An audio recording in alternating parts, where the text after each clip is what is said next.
Punta po tayo ngayon sa model house kung saan binibigyan idea paano ang paggawa. Pero still, kayo po yung masusunod sa gusto nyo po design. Kasi po, sarili nyo pong design. Ito lang po ay idea. Okay? This is the actual model house dito sa site ng Brentwood. Ayan. Ginawa nila. Parang mayroon lagayan sa ilalim ng hagdanan. TV. Ayan. So, itong maliit na living room. Ayan. So, yun. Yung mga cabinet. May mini cabinet dito maliit pero napakadaming mailagay. Ayan. Diba? Same din yan. Simple pero maganda.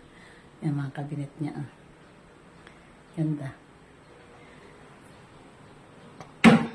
So, ito yung CR. Ayan. Again, this is model house lang. Bigyan lang po kayo ng kunting ideas. Ayan. Sabi ko nga kanina, 2x4, kaya may 8 square meter pa rito. Kalimitan, ginagawa ito ng dirty kitchen. Okay, tatas-tas.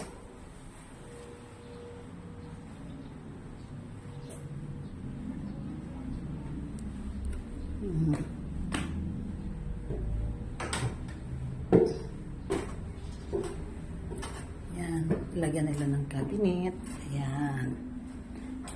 Sa model house nila, hindi na kailangan magdala ng aparador. Kasi lahat may cabinet na. Ayan. Ayan. Tapos kung dalawang anak, ayan. Naka-double deck. Ito naman.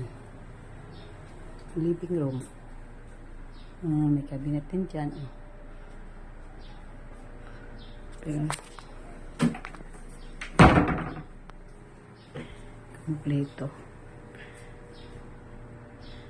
Simple lang siya, pero maganda.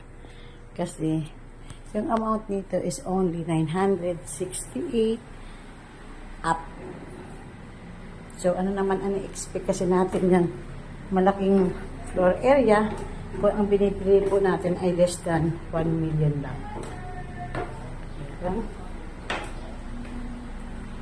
Okay.